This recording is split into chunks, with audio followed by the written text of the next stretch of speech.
এক নদী রক্ত পেরিয়ে। শহীদ জিয়া একটি নাম নয়, শহীদ জিয়া দুটি শব্দ নয়।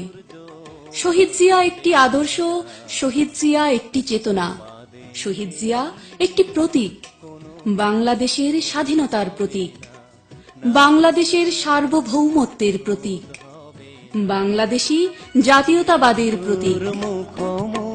অবিভক্ত পাকিস্তানে পশ্চিমাদের শোষণে তৎকালীন পূর্ব পাকিস্তানিরা যখন আর্থিক, সামাজিক, রাজনৈতিক ও সামরিকভাবে বিপর্যস্ত, তখন হাতে গোনা যে কজন কৃতি সন্তান দেশমাতৃকাকে তাদের কর্মগুণে গৌরবান্বিত করেছিলেন, তাদের মধ্যে জিয়াউর রহমান অন্যতম।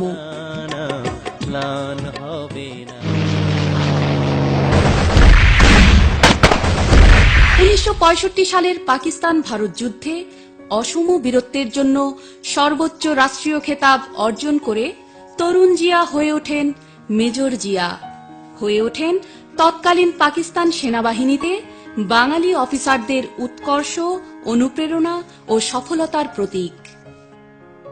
1971 সালের মার্চ, রক্তপিপাসু পাক হানাদার বাহিনী যখন নিরস্ত্র বাঙালির উপরে ঝাঁপিয়ে পড়ে, বাঙালি জাতি যখন বর্বরচিত ও নজিরবিহীন হামলা ও রাজনৈতিক দিক নির্দেশনার অভাবে কিংকর্তব্য বিমূঢ়, ঠিক তখন জাতির ত্রাতা হিসেবে আবির্ভাব ঘটে মেজর জিয়ার। এ এমন এক সময় যখন ঢাকার অদূরদর্শী রাজনৈতিক নেতৃত্ব পশ্চিম পাকিস্তানি সৈন্যদের ব্যাপক ও অস্বাভাবিক সমাবেশ দেখেও এর নেপথ্যের ভয়াবহতা অনুধাবন না করে সর্বাত্মক সংগ্রামের আহ্বান করে, অথচ জনতাকে সেই সংগ্রামের কোনো কর্মকৌশল ও দিক নির্দেশনা দেয়নি। এ এমন এক সময় যখন দেশ জুড়ে মানুষ শোষণকারীদের পরাধীনতা থেকে মুক্তি চায়, স্বাধীনতা চায়, কিন্তু সেই স্বাধীনতার ডাক কেউ দেয়নি। রাজনৈতিক এ চরম সিদ্ধান্তহীনতা আর অদূরদর্শিতার সুযোগ নিয়ে ঘটে যায় 25শে মার্চের কালো এক ভয়াল হত্যাযজ্ঞ। অথচ সেই রাজনৈতিক নেতৃত্ব থেকে যায় সম্পূর্ণ অক্ষত, কিন্তু ক্ষতবিক্ষত করা হয় সাধারণ মানুষকে, শহরে শহরে, পথে পথে, ঘরে ঘরে। রাজারবাগের পুলিশ লাইন থেকে পিলখানার ইপিআর, ঘুমন্ত নাগরিক থেকে শান্ত পথচারী, সৌম্য ছাত্র থেকে বুদ্ধিদীপ্ত শিক্ষক, কেউ বাদ যায় না সেই হত্যাযজ্ঞ থেকে। একদিকে সংক্ষুব্ধ স্বাধীনচেতা মানুষের মুক্তির কামনা, অন্যদিকে রাজনৈতিক নেতৃত্বের বিভ্রান্তিকর সিদ্ধান্তহীনতা, আর 25শে মার্চের সেই রক্তাক্ত কালো রাত্রি।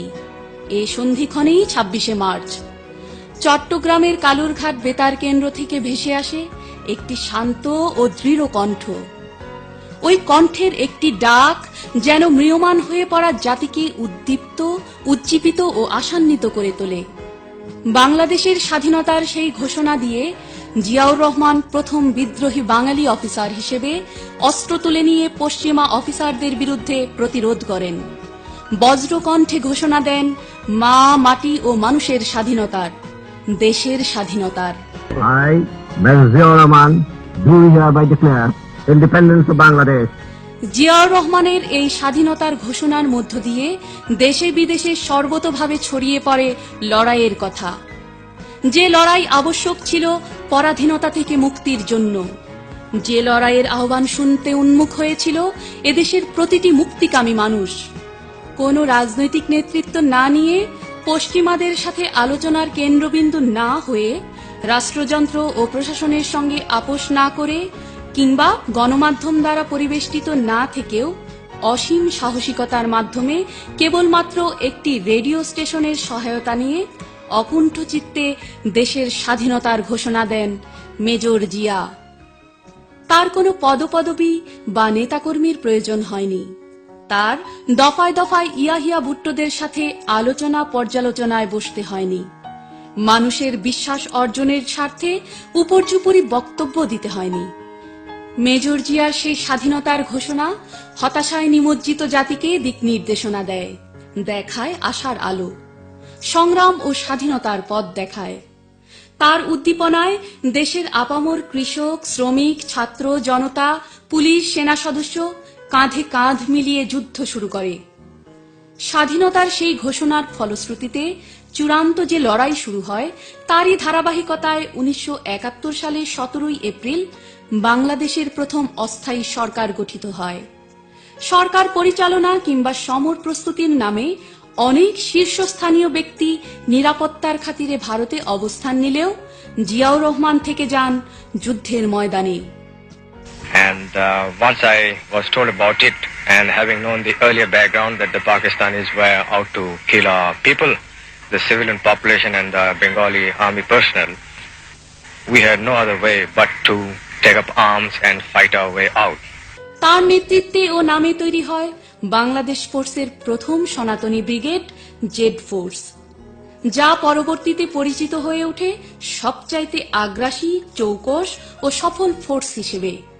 30 লক্ষ শহীদের রক্তে রঞ্জিত যুদ্ধের রণক্ষেত্রে অভূতপূর্ব বীরত্ব প্রদর্শনের স্বীকৃতিস্বরূপ জিয়াউর রহমানকে স্বাধীন বাংলাদেশের জীবিত যোদ্ধাদের সর্বোচ্চ সম্মান বীরুত্তম উপাধিতে ভূষিত করা হয়। সময়ের প্রবাহে স্বাধীন বাংলাদেশে নিজ গুণে মেজর জিয়াউর রহমান হয়ে ওঠেন মেজর জেনারেল জিয়াউর রহমান। সৈনিকদের গণদাবিতে, জনতার সাগ্রহে তিনি হন দেশের সফলতম সেনাপ্রধান। ফিরিয়ে আনেন সেনাবাহিনীর শৃঙ্খলা ও ঐক্য। রক্তক্ষয়ী মুক্তিযুদ্ধে নজিরবিহীন ত্যাগ তিতিক্ষার পরেও গণতন্ত্র, উন্নয়ন, ভিন্ন মত ও পথের পরিবর্তে কায়েম করা হয় একদলীয় শাসন ব্যবস্থা বাকশাল। জিয়ার হাত ধরেই সূচনা হয় বহুদলীয় গণতন্ত্র এবং প্রতিষ্ঠিত হয় বাংলাদেশ জাতীয়তাবাদী দল বিএনপি। প্রথম বাংলাদেশ আমার শেষ বাংলাদেশ, জীবন বাংলাদেশ আমার মরণ বাংলাদেশ। উন্নয়ন ও উৎপাদনের রাজনীতির ধারক ও বাহক এ দলের মাধ্যমে উন্মেষ ঘটে আধুনিক ও সমৃদ্ধ এক নতুন বাংলাদেশের।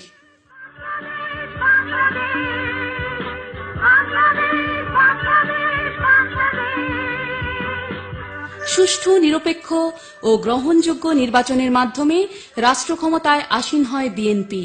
সাবেক সেনাপ্রধান জিয়াউর রহমান হয়ে ওঠেন রাষ্ট্রনায়ক জিয়াউর রহমান। কক্ষচ্যুত বাংলাদেশের রাষ্ট্রপতি পদে অধিষ্ঠিত হন তিনি, যার উপর নির্ভর করে সম্ভাবনাময় একটি দেশের সংকট থেকে উত্তরণের ভবিষ্যৎ। জনমনে প্রবল আশার সঞ্চার করা স্বাধীনতার ঘোষক জিয়া দেশকে এক বিন্দু হতাশ করেননি, বরং স্থাপন করেন রাষ্ট্র পরিচালনার নতুন মানদণ্ড। বাঙালি জাতীয়তাবাদকে পরিবর্ধন করে প্রতিষ্ঠা করেন বাংলাদেশী জাতীয়তাবাদের। নিশ্চিত করেন সব ধর্ম, বর্ণ, পেশা ও মত এবং মানুষের সাম্য, স্বাতন্ত্র্য, সম্মান ও সম অধিকার। যুগের চাইতে অগ্রসর কালজয়ী 19 দফা প্রদানের মাধ্যমে তিনি নতুন করে আঁকেন একটি উন্নত, স্বয়ংসম্পূর্ণ ও প্রগতিশীল বাংলাদেশের চিত্র। জনসাধারণের মৌলিক অধিকার নিশ্চিত করার পাশাপাশি দেশব্যাপী সৃষ্টি করেন অর্থনৈতিক গণজোয়ার। সুনির্দিষ্ট লক্ষ্য সামনে রেখে জোর দেন তৃণমূল, নারী ও যুব সমাজের আর্থ-সামাজিক ও রাজনৈতিক ক্ষমতায়নে। অদক্ষ জনগোষ্ঠীকে রূপান্তর করেন কাঙ্ক্ষিত মানব সম্পদে। নিশ্চিত করেন সম্ভাবনাময় বাংলাদেশের সমৃদ্ধি। জিয়া ছুটে যান দেশের এক প্রান্ত থেকে আরেক প্রান্তে। কখনো জাল হাতে নদীতে নেমে পড়েন, কখনো মাঠে ফসলের আবাদ করেন, কখনো খাল খননে হাতে কোদাল তুলে দেন, আবার কখনো বা কোমলমতি শিশুদের সাথে বই হাতে বসে পড়েন। যেখানে দারিদ্র, তৃষ্ণা, ক্ষুধা, অশিক্ষা, রোগ, শোক, সেখানেই জিয়া। যেখানে তৃণমূল অবহেলিত ও সুবিধাবঞ্চিত, সেখানেই জিয়া। যেখানে শোষণ, নির্যাতন ও অপশাসন, সেখানেই জিয়া। বাংলাদেশের মানুষ যেন নতুন করে তাদের জীবনের অর্থ খুঁজে পান। তারা যেন নতুন করে দেখতে শিখেন রাজনীতিকে, রাজনৈতিক দলকে, রাজনীতিবিদকে।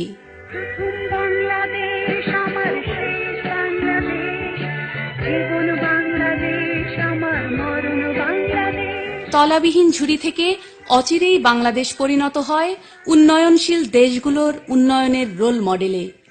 বিশ্বের দিকে দিকে সাড়া পড়ে যায় রাষ্ট্রপতি জিয়ার রূপরেখা, কর্মকৌশল ও ভাবনা পরিকল্পনার। জিয়ার বাংলাদেশের উন্নয়ন অগ্রযাত্রার গতিপ্রবাহ আলোড়ন আলোচনার সৃষ্টি করে।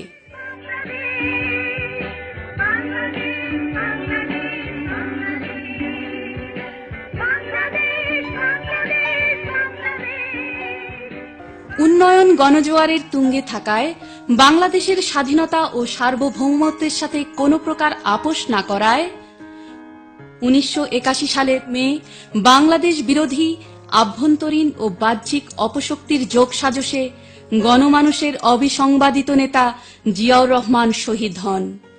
শহীদ জিয়াকে নির্মমভাবে হত্যার মাধ্যমে কেবল একজন ব্যক্তি বা রাষ্ট্রনায়ককে নয়, বরং সমগ্র বাংলাদেশ এবং বাংলাদেশী জাতিকে ধ্বংস করার চেষ্টা করা হয়। অগণিত অশ্রুসিক্ত মানুষের অংশগ্রহণে তার জানাজা হয়ে ওঠে বাংলাদেশের ইতিহাসের সর্ববৃহৎ জানাজা। মাত্র 4 বছরের রাষ্ট্র পরিচালনায় শহীদ রাষ্ট্রপতি জিয়াউর রহমান যেন বাংলাদেশকে এগিয়ে নিয়ে যান 4 দশক। তার দেখানো পথে হেঁটেই আজ আমরা একটি স্বাধীন দেশের নাগরিক। তার তৈরি করা কাঠামোতেই আজ আমরা একটি গণতান্ত্রিক দেশের নাগরিক। তার দেওয়া রূপকল্পেই আজ আমরা বিশ্বায়ন ও আন্তর্জাতিক অর্থনীতির অবিচ্ছেদ্য অংশ। তার নেওয়া নীতিমালাতেই আজ আমরা আর্থসামাজিক উন্নয়ন ও অগ্রগতির নিরবিচ্ছিন্ন দিশারি। আজ শহীদ জিয়া আমাদের মাঝে নেই, কিন্তু আমাদের মাঝে রয়েছে তার আদর্শ ও চেতনা, আর রয়েছে তার আত্মা ও আত্মত্যাগের প্রতি আমাদের কিছু দায়বদ্ধতা। দেশের স্বাধীনতা অটুট রাখার দায়বদ্ধতা, দেশের সার্বভৌমত্ব অটুট রাখার দায়বদ্ধতা, দেশের জাতীয়তাবাদ অটুট রাখার দায়বদ্ধতা। যে স্বাধীনতার মাসে স্বাধীনতার ঘোষকের কণ্ঠে স্বাধীন বাংলাদেশের ভিত্তি রচিত হয়েছিল, সেই স্বাধীনতার মাসে শহীদ রাষ্ট্রপতি জিয়াউর রহমান স্মরণে দেশের স্বার্থে, দেশের মানুষের স্বার্থে, নিজেদের অস্তিত্বের স্বার্থে আমরা কি পারব না আর একটি বারের জন্য হলেও আমাদের মাঝে স্বাধীনতার সেই চেতনা ও আদর্শকে ফিরিয়ে আনতে?